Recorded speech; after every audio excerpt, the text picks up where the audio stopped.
Welcome to the Health Coach Nation podcast. My name is Hailey Rowe. I'm a sales and marketing coach and strategist for health coaches, life coaches, and wellness professionals who want to become a leader in their field by building their online community, rocking their sales process, and finally feeling confident about how they promote themselves and their marketing.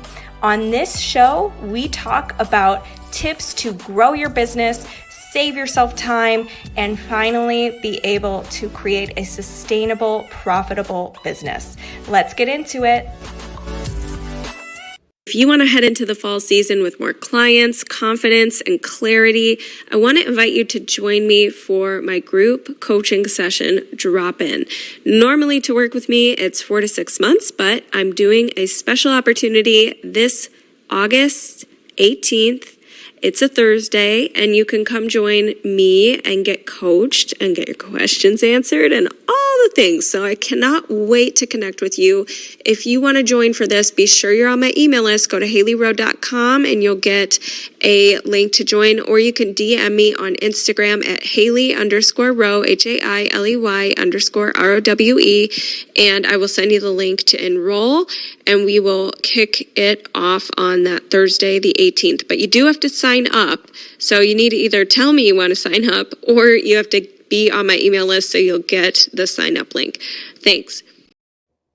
Hey there, I'm here today with Bridget, and we are going to talk about what it's like to start your wellness coaching business when you are not a spring chicken, meaning you're not old at all. You're very young, but a lot of people have a belief that after 40 or after motherhood or after a long career path in something else, it's too late for them to start their own coaching business, or they're too old, or there's a lot of younger people, or it's super saturated, so why bother? And so we have these beliefs that stop us from starting our business and working towards our dream.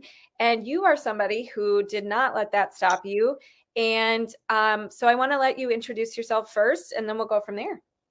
Yeah, thank you.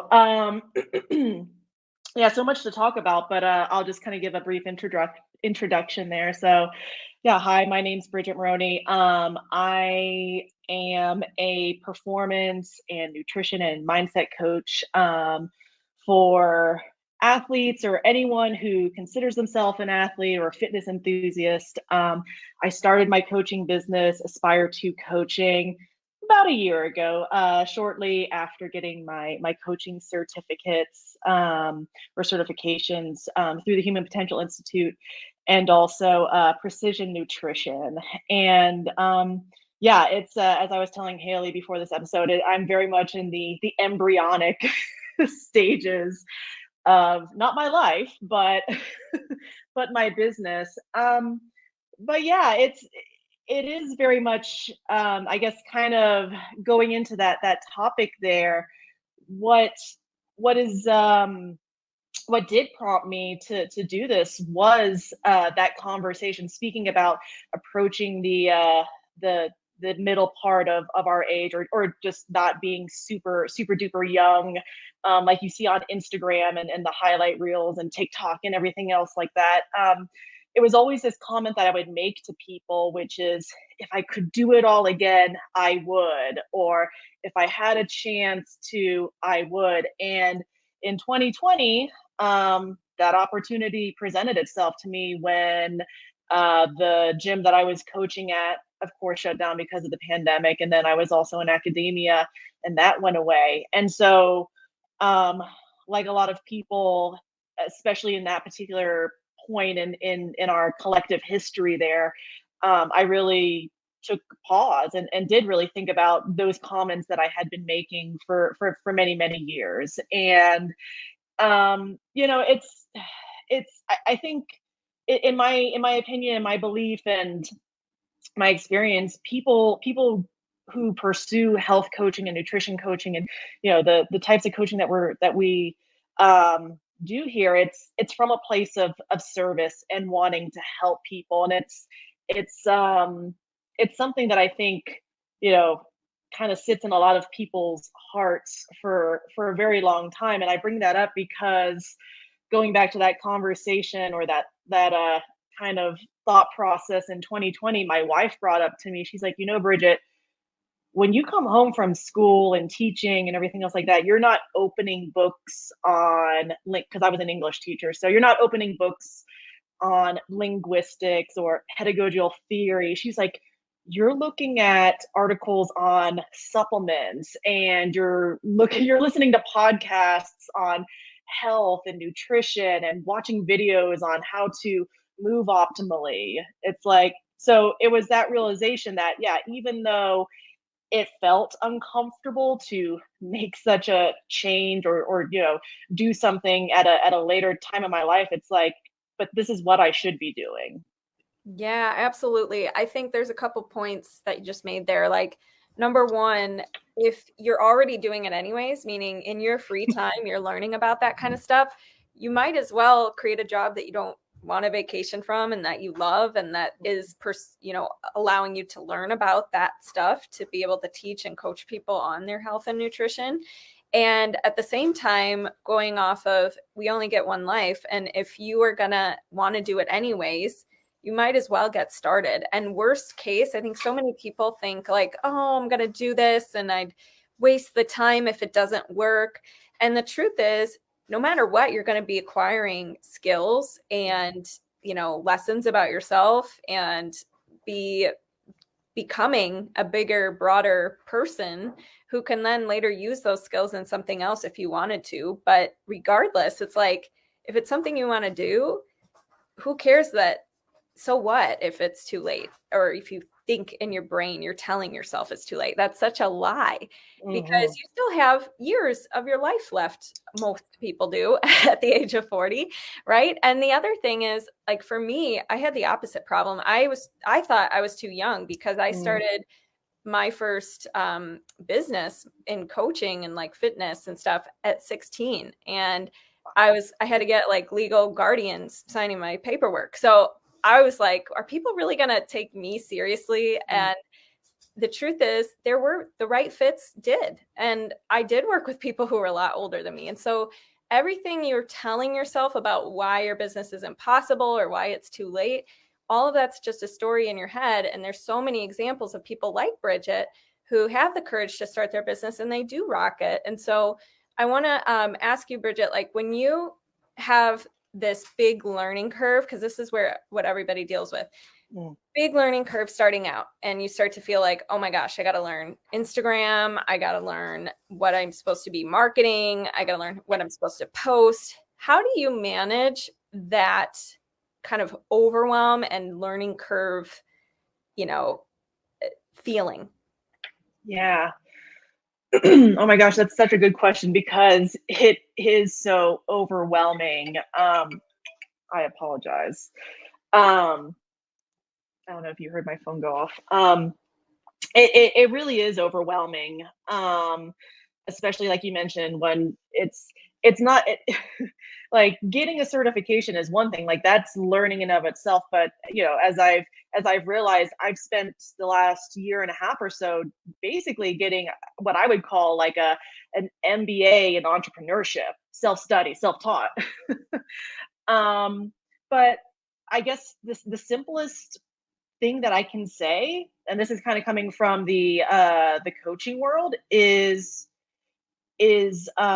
start acting, because action is going to, one of my favorite quotes from Marie Forleo, one of my favorite business coaches out there and authors, is action gives clarity, not thought. So if you're sitting here and you're thinking about it, and yes, we have to think about these things and learn, but you have to get to work at some point, and you have to let go of that perfectionism and just start making progress, because guess what, it's not going to be perfect, and that's how you learn and grow and evolve and iterate. But yeah, just getting to work. Still, by all means, have a plan, have a strategy, know what you're supposed to be working, but start doing it. Because one, again, you're going to get that clarity, but also it's that positive feedback loop, right? Again, going into or taking a page from the health and nutrition coaching world or fitness, like, people think motivation happens before action. It's like, oh, I don't feel motivated to work out today. It's no, that's not how it works, right? It's you put on your shoes, you walk out the door, and then when you start kind of shuffling down the road, then the motivation kicks in, and all of a sudden you're off on a 5K run or whatever, a mile, whatever, Yeah. wherever you are. But the same applies for business. Like, okay, I have to learn Instagram. I have no idea what it is. This is great. Well, what can you do? What can you do right now? That's my favorite. What is the smallest, most actionable step you can do in this moment? Go just make a username. Make a username and just make a profile. Just put your face or your logo or whatever on there. Like, and then all of a sudden, that motivation kicks in, you start learning. And also, I guess you could say it gets kind of demystified, I guess, like the whole intimidation factor of it's like, oh, this is Instagram. It's not so bad. Whatever. Okay, I can do this. That's what I would say. The time you spend thinking about it ends up being worse than the actual doing it. And Totally. thinking about it doesn't get you anywhere. Action, you might take the wrong action, or meaning you might make a mistake, or you might find out, oops, that wasn't the first right step to take. But then you at least are moving somewhere. So now you know and can make the next educated step. So I like the way you shared that. And motivation isn't required to get started. Motivation is kind of earned after the action, because you're like, oh, wow, I did that. Okay, now that breeds more success or more motivation. Yeah. So love the way you shared that. Now, what about when you're seeing, now you mentioned this to me earlier, and I thought it was interesting because I've heard, you're not the first person to say this to me. We're on Instagram and you see these younger trainers or nutrition coaches, and a lot of times we compare ourselves, we make things mean something about ourselves. Meaning if we get a rejection, we make that mean something about ourselves. So if we, see other coaches crushing it, sometimes we make that mean something negative about ourselves. So how come, or tell me more about, like, how do you manage imposter syndrome or comparison in your business? Oh man. I don't know. I don't know if I have a great answer for this, because to be honest, it's still something that I struggle with. But so I guess the first thing I would probably say is, and this is just maybe what I've learned to do, is to kind of just put the blinders on. Because again, it kind of goes back to that overwhelm and analysis paralysis. Like, you can get sucked down, and that's what social media is designed to do, is to suck you down the rabbit hole, and distract you for hours and hours. But that's a topic for another day. But you can get sucked down that rabbit hole of comparison, um, which I have in doing market research, right? Like, that's kind of part of the process of brand building and business building, is like, hey, what are other people doing? And then all of a sudden it's like, oh my God, they are crushing it. Like, and so I guess what I would say, I guess it's not necessarily like put your blinders up and ignore people, because again, there is that element of market research. But I think it's having the discipline, I guess, shall we say, to maybe kind of put a limit on it. Like, okay, I'm going to look at these 3 brands or businesses or influencers or whoever you want to, whatever you want to say, that I think that I admire and I think are crushing it. And try to be as objective as possible. Again, this is a challenge, at least for myself, and I think for many, but it's just like, try to come from it from a place of just objectivity, and just being like, okay, what are they doing? What has worked? And just kind of keep in mind that they started where you are right now. There was this one company I was looking at, Black Iron Nutrition, and they're a great nutrition company, especially, and they're well known and respected in the world of CrossFit. And they have tons of resources out there. And I actually listened to a podcast with the owner, and that was the takeaway, is that what Black Iron Fitness or Black Iron Nutrition is today was not where she was. And she was also like that struggling entrepreneur, very overwhelmed. She made a lot of mistakes and things like that. So I think it's just kind of remembering the common humanity of things. And then again, just putting that limit on there, just putting a limit on all these things in general, because as a business owner, it cuts into your productivity time. Absolutely. I love that. Putting kind of constraints or boundaries around what you're doing with social media and who you're looking at, and just kind of being like, this can also be data. It's not like a thing to make myself feel bad. It's more like, can I objectively see what's working, what's not working, that kind of thing. And one of the other things that I think is really important when you're going to start a business, as you said, you're like getting a bachelor's degree or an MBA in business, self-taught, and you're like going about the journey, is you got to be patient. And there's things that are long-term strategies. Like this podcast, I've been doing it for years and it didn't take off right away. I mean, it sat there on the shelf for a little while, right? And so, and I just heard a story, but at the time I was not attached to that. I was like, I'm going to do this podcast for years and it's going to be successful eventually. And that's like what I told myself. And so I kept doing it. And I just heard a story too about somebody who hosted their first webinar, got no viewers or whatever. And if she would have stopped at that point and been like, oh, why bother? This is so hard. She later had a 7-figure year after that. So do you think she now, looking back at that point, would have cared that the first webinar had 0 people? No. So the key is to stay patient, keep showing up, and know that that stuff adds up. So how do you, Bridget, like keep yourself patient or just, keep showing up even when maybe you're not immediately seeing all the fruits of your labor come together? See, this is where I think being someone with a few more years under their belt in life, that becomes an advantage because you've kind of gone through life and you've learned certain life lessons where you maybe have a little bit more patience and hopefully grace with yourself. But I would just say, like, if I had tried to do this in my 20s, I probably would have failed. Just because of who I was at that point in my life and not understanding that things in life do take time, and everything else like that. So for anyone who is watching or listening, who is, because that's kind of like the theme here, is like for anyone who wants to start, a little bit later on in life, I think this is where there's a great advantage here. Like, we know how to play the long game because we've been playing the long game. Yeah. Yes. And you just brought up a really good question. How can, where you are in your life right now and the age that you're starting at, how can that actually be an advantage to you?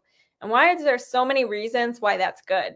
Because I agree with you. I think a lot of my clients who I work with who are, empty nesters or whatever, they are not fazed by things as much than some of my younger clients. You know what I mean?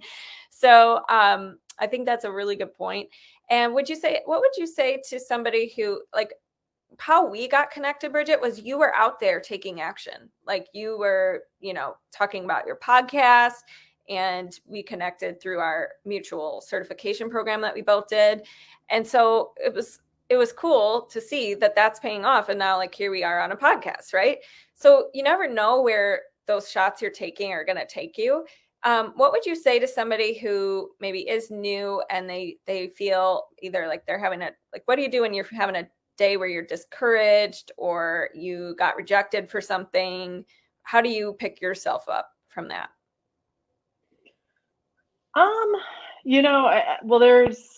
Again, I think it's just kind of having that mindset of there's going to be ups and downs, ebbs and flows. So I like to say, not every day is rainbows and butterflies. But one thing that I've learned just on the business or entrepreneurial journey is, and I heard this from Sarah Blakely in her master class, not her mastermind. So if anyone has that app or that subscription there to that website, go listen to it. Because she's someone, again, who's accomplished at a very young age amazing things, but she kind of brought up the whole, like, get used to know. It's a numbers game. And again, it's not from the mindset of like, you just keep doing, don't do something that obviously isn't working just for the sake of doing it, but it is going to take, you are going to hear a lot of no's and rejections and things like that until, like I think you mentioned yourself just now, until you start finding the right people. And then all of a sudden it takes off like wildfire because you found these your audience, your group, your niche. And so again, it's just practicing that patience, that consistency, but also just having that objective perspective there of, and again, like, if I think we mentioned this in the beginning, but it's like, we're here to learn. It's a learning process. And so if the first person you spoke to said, yes, this is amazing, and you would never learn anything, you would never get better. So those no's can, even though they suck and it hurts and it can be discouraging, take a moment, lick your wounds, but then, decide how you can go on from there, how you can proceed. Yeah, totally. There's a Warren Buffett quote that's something like, it's only when the tide goes out where you see who's been swimming naked. And the way that I see that quote is like, when things are easy, nobody has to really learn anything. Like, you don't have to find out why people said yes or like what is working. Sometimes you're just like, yeah, it was easy, I got it. But when things are hard or the environment's hard or you get rejected, that's the opportunity. That's when you find out who really developed their skills and honed their skills and figured out what they need to change and tweak and showed up with character and developed themselves, versus who was just like, oh, it's hard now and I was used to it being easy, so now I'm going to struggle, right? So I want to end it with you just sharing how people can stay in touch with you. I think this was a super fun episode to just talk to somebody who's on the road, doing it every day. So how can people stay connected with you? Yeah, this was very fun, and thank you so much for having me on. So really quick, as I mentioned in the beginning of my episode, my coaching business name is Aspire to Coaching. So the website is aspire2coaching.com, Instagram at Aspire to Coaching, TikTok, if I start posting on there again, at Aspire to Coaching, and then Facebook. And so, just probably the best thing is go to my website and you'll see like all the blogs and all the links and everything. And you can email me. I have my calendar set up. So if you want to, chat for a few minutes and talk about nutrition, your performance, what your health is like, I would love to sit down and help. Awesome. All right. Well, thank you so much, Bridget. Thank you. Have a good one. Thank you so much for listening to today's episode. And if you liked it and want to reserve your very own free sales audit, go to haileyrowe.com/strategy-call to book your very own free sales audit. On the call, we'll talk more about the common concerns you get from your ideal clients, how to overcome those concerns, how to coach through objections, how to change your mindset around sales, and improve your sales process so you can be closing and converting more clients. I can't wait to connect with you, and go to haileyrowe.com/strategy-call to take the first step. Thanks so much. Have a good day.